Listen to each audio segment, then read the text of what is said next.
Le olana aminahy mampianatra zanaka eo amin'ny resaka vola satria za tsy manambady sady tsy misy asa fa tsy ho tamin'ny manga io zany sisa dia io foana zany dia problemako zany le tsy mahavoalohan'le droit zay no tena problemako.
Tena nanako problema daholo izy rehetra satria indraindray ary matetika zao ny zokony iray aho zao mbola tsy tonga any am-pianarana.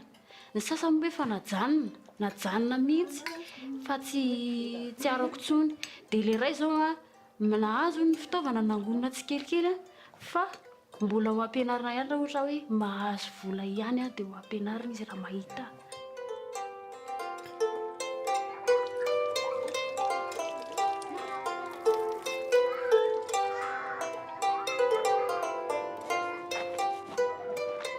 Ny sekoly nofinofiko zany dia izao mifefy tsara ilay école dia tsisy olona mandalondalo na hivezivezena. Dia ny mpampianatra konkoa tokony hipetraka ao an-dakilasy foana izy zany amin'ny fotoana fampianarana fa tsy mivoaboaka. Izay no tena tiako mba manara-maso tsara an'ilay sasa satria ireo ankizy ireo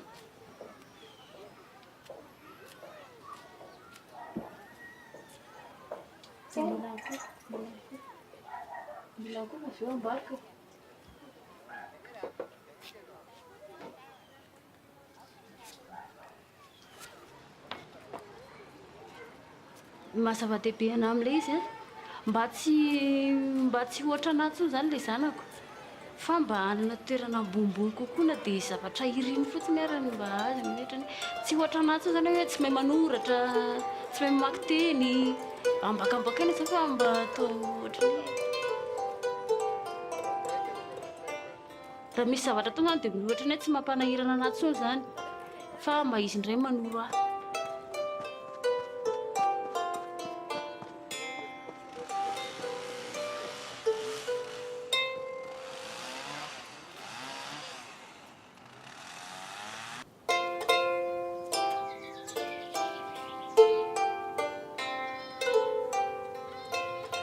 En travaillant sur les écoles, donc il y a plus de 6 ans maintenant, on s'est rendu compte qu'il y avait une nouveauté, quelque part une nouvelle tendance, c'est qu'elles recevaient de plus en plus des fonds, des ressources financières qu'elles devaient gérer de manière autonome. Et donc c'est ça, du coup, on s'est rendu compte que c'était vraiment quelque chose qui devenait important dans ces pays-là, qui posait des problèmes parce que justement les écoles ne sont pas spécialement formées ni accompagnées pour gérer ces ressources.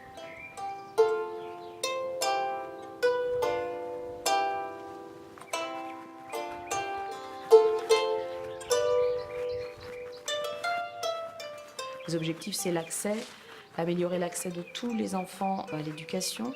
Donc dans tous les enfants, on essaie de réduire à travers cette politique les disparités entre les écoles, au sein des écoles. L'objectif aussi d'améliorer la qualité de l'éducation, mais c'est un objectif assez vaste. Donc sous quel angle ces politiques vraiment atteignent cet objectif-là? à améliorer l'autonomie, la participation au niveau de l'école, la participation de tous, de toute la communauté autour de l'école pour réfléchir sur ses besoins et décider comment utiliser les fonds par rapport à ses besoins.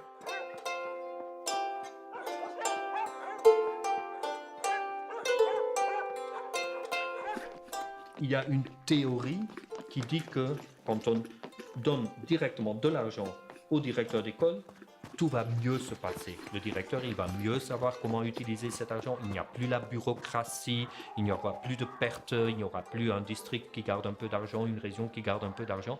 Et le directeur, il sait aussi mieux ce dont l'école a besoin. En même temps, un directeur n'est pas toujours très bien informé de ce qui sont les véritables besoins de son école. C'est possible également qu'un directeur qui travaille parfois dans des situations de grande précarité et qui est entouré de gens pauvres un peu partout, qu'il utilise cet argent non pas nécessairement pour le bien-être de l'école, mais pour le bien-être des gens qu'il connaît. Il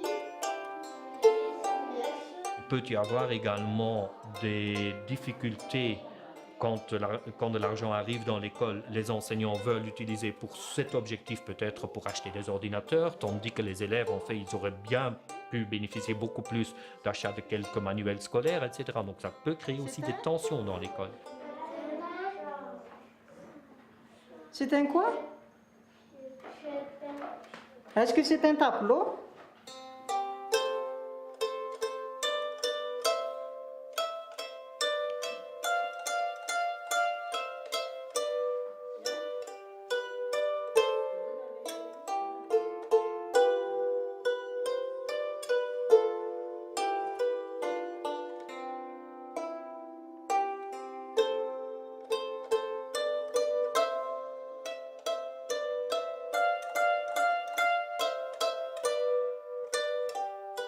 Ce programme de recherche est né d'un précédent programme de recherche qu'on faisait sur les questions de décentralisation et d'autonomie de l'école.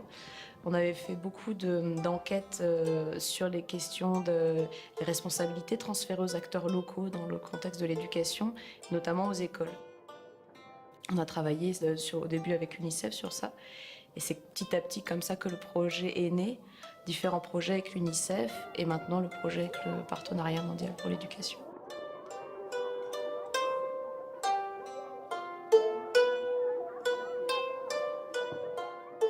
Les objectifs, c'est de comprendre véritablement comment, dans différents contextes, une politique de subvention aux écoles est conçue au niveau central, c'est-à-dire quels sont ses objectifs, comment elle a été formulée, est-ce qu'on a consulté les acteurs à la base, les principaux bénéficiaires, les écoles, donc des différentes questions comme ça, quelle est la formule de financement, etc. Et comment elle est mise en œuvre, comment les fonds sont utilisés par les écoles, comment les décisions sont prises. Et si cette politique telle qu'elle est conçue et mise en œuvre, est-ce qu'elle permet d'atteindre les objectifs pour lesquels elle a été élaborée. Donc comprendre la conception, comprendre la mise en œuvre, évaluer quelque part si justement on arrive à atteindre ces objectifs et après identifier des recommandations politiques pour améliorer la politique. Ce n'est pas qu'on ne veut pas de cette politique, c'est pas ça, mais on veut pouvoir améliorer cette politique en apprenant des écoles comment elles ont vécu cette politique, quels sont les problèmes qu'ils ont rencontrés et est-ce que vraiment cet argent a été utilisé pour le bien-être des enfants. Ce qui nous intéresse, c'est de voir comment les élèves ont vécu l'arrivée dans l'école d'argent qui vient de l'État. Est-ce qu'ils ont pu bénéficier de cela? Est-ce qu'ils ont été informés de cela? Parce qu'en principe, cette politique, elle est supposée de bénéficier finalement les élèves, les parents, beaucoup plus que les directeurs et les enseignants. Lorsqu'on fait ces enquêtes, l'objectif est de rencontrer les différents acteurs de l'école qui ont un rôle à jouer, quel qu'il soit, dans la subvention. On doit discuter avec le directeur d'école, les enseignants, les élèves, parce que ceux qui vont bénéficier aussi au même titre que les enseignants de la subvention, de son utilisation. On va rencontrer des parents d'élèves, on va rencontrer les comités de gestion de l'école ou les associations de parents d'élèves qui sont des organes décisionnels et les trésoriers, les personnes qui donc gèrent ces fonds. Pendant des ans,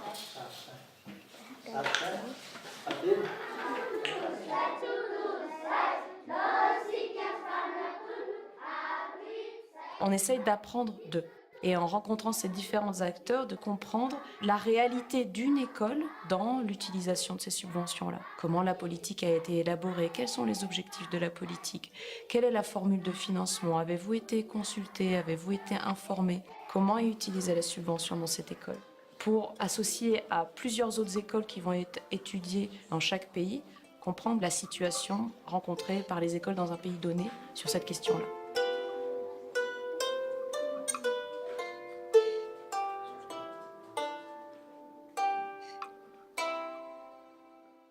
Ça ne marche pas assez bien parce que notre rentrée scolaire, c'est le mois d'octobre.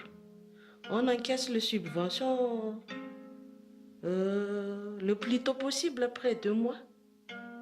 Donc ça ne se marche pas bien. Parce que là, on demande aux parents d'élèves de nous aider. Comment on enseigne les élèves si on n'a pas de matériel? maheno hoe mandray fanampiana izy nefa atao ohatrany tsy hitako. Notre subvention dépend d'effectifs d'élèves. Lorsqu'on a beaucoup d'élèves, on a beaucoup de subventions. Mais nous, chez nous, notre effectif est 184. Donc notre subvention est trop petite. Nous manquons par exemple une cantine pour les élèves. Je ne sais pas si c'est possible, si ça fait partie du financement de subvention, puisque notre école a besoin d'une cantine par exemple. Et à propos des fournitures aussi, par exemple, les créer par exemple qu'on utilise n'est pas suffisant pour pendant l'année scolaire, et c'est comme ça, les quantités. Et je ne sais pas aussi si on peut parler des subventions qu'on donne aux enseignants que les parents d'élèves rémunèrent, puisque en ce moment on est un peu démotivé dans notre travail, puisque la dernière fois qu'on a touché notre subvention, c'était le mois d'avril. Et en résumé, donc, c'est insuffisant. Il y a des programmes d'emploi que nous devons suivre. Ça, c'est le ministère qui a fait ça. Donc, nous devons suivre suivant la rubrique proposée. Et on ne peut pas dépasser ça. Mais les subventions, nous l'avons besoin pour acheter des matériels. Parce que ça, c'est dans les rubriques. Les matériels didactiques, les papiers qu'on utilise dans les bureaux, pour réparer, pour faire la réparation. Ensuite, pour les enfants défavorisés, pour acheter des matériels, pour des fournitures scolaires pour les enfants défavorisés. Et pour payer aussi les frais de déplacement. Parce que nous prenons l'argent ou nous achetons quelque chose ici en ville, donc nous devons nous déplacer. Pour améliorer les subventions, il faut aller sur le terrain pour voir réellement ce que l'établissement a besoin, puisque ça peut varier d'un établissement à un autre. Donc, selon moi, il faut aller sur le terrain et regarder ce qui manque dans cet établissement, dans tel établissement. Et c'est à partir de ça qu'on répartit les subventions. Puisqu'il y a des écoles qui sont, par exemple, qui ont déjà des cantines, qui ont beaucoup de financement dans l'établissement. Par exemple, il y a des établissements qui font louer des parkings comme ça, donc ils ont leur autofinancement. Je propose d'uniformiser les écoles, c'est-à-dire chaque école recevra même somme. Et la somme est versée directement, encaissée directement par chaque école. Il n'y a pas d'intermédiaire.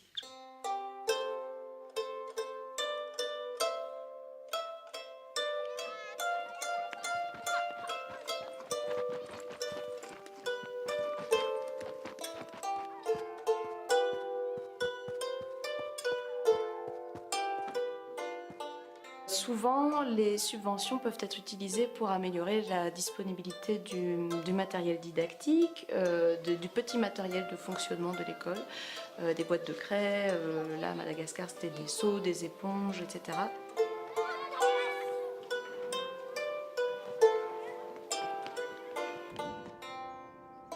Améliorer cet environnement scolaire-là, ça joue aussi sur l'amélioration de la motivation des enseignants et des élèves qui se sentent mieux à même de travailler dans un environnement propice. Donc ça joue sur la qualité à ce niveau-là. Après, contribuer à améliorer la qualité de l'éducation, c'est très vaste. Et donc parfois on peut se demander si la subvention aux écoles touche les aspects de la qualité de l'éducation qui pourraient avoir un aspect durable à ce niveau-là. J'ai pas vu de cas où, quelque part, la subvention aux écoles était utilisée pour renforcer les capacités des enseignants, améliorer la formation des enseignants, fournir des cours, organiser des cours pour les élèves plus en difficulté, par exemple. Donc ça pourrait être des domaines qui pourraient durablement contribuer à l'amélioration de l'apprentissage, alors que jusqu'à présent, les subventions touchent plus particulièrement, effectivement, le matériel, l'environnement, quelque chose de consommable, mais en même temps quelque chose qui est indispensable à l'école qui n'a pas de ressources pour vraiment démarrer à travailler.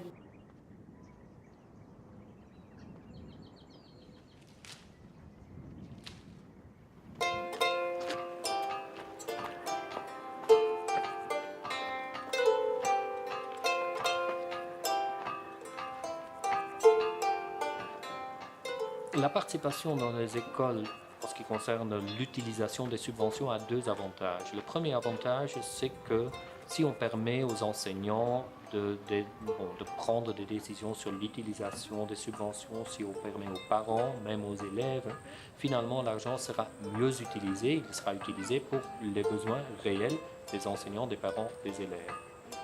Deuxième avantage de cette participation, c'est que ça peut créer un climat de confiance au sein de l'école.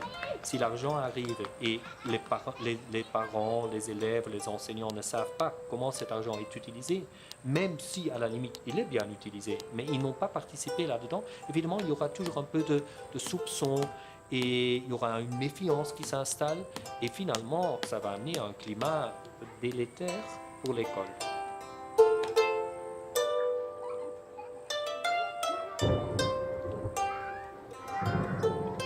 Beaucoup de pays ont pris une première décision, ils ont déclaré la gratuité de l'éducation, surtout l'éducation primaire. Ensuite, cependant, ils ont compris qu'aucune école est vraiment gratuite. Il faut payer les enseignants, il faut trouver les ressources, etc. Donc, ils ont décidé qu'ils vont financer cette école pour que les parents ne soient plus obligés de le financer. La recherche permet d'identifier quelles sont les actions qu'il faut entreprendre pour que finalement ces ressources en effet arrivent à l'école et soient bien utilisées par l'école pour le bien-être des élèves.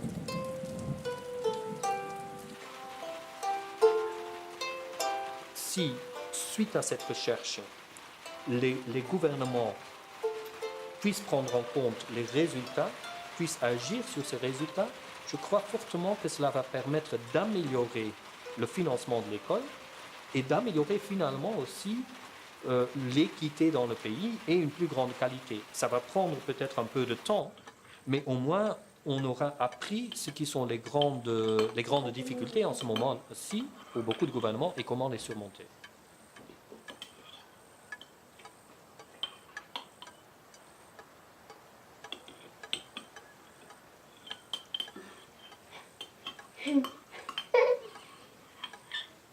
Satria za tsisy mpanampy fa izaho riry vonjeko ny ofatrano, vonjeko sakafo dia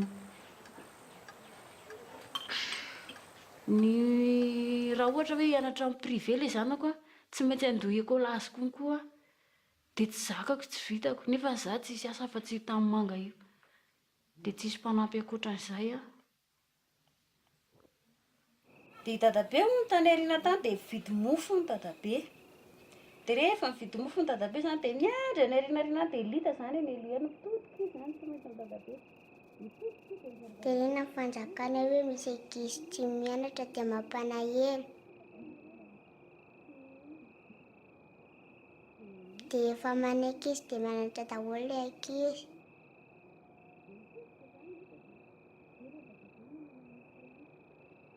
Amin'izay ilay ankizy tsy ambakany olona intsony.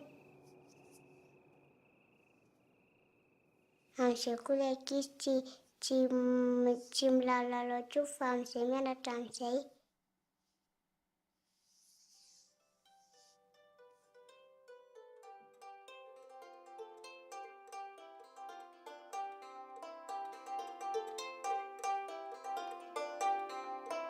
Valaka faly raha mifaly ianao ao anatin'ny aravoko zay rehetrarehetra atao ka faly raha mifalifaly anao ravo raha miravoravo anao.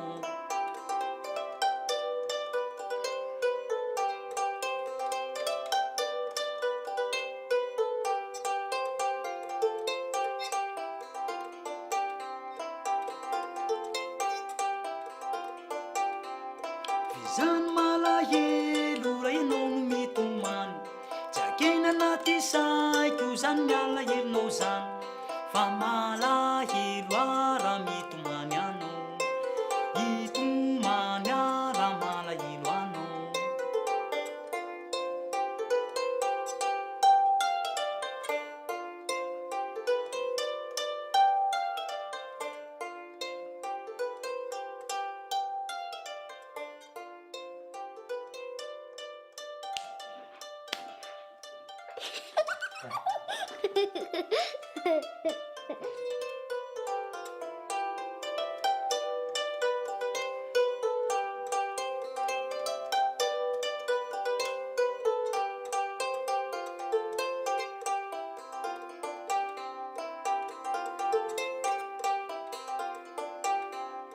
Zarako tambitamby mba sy ny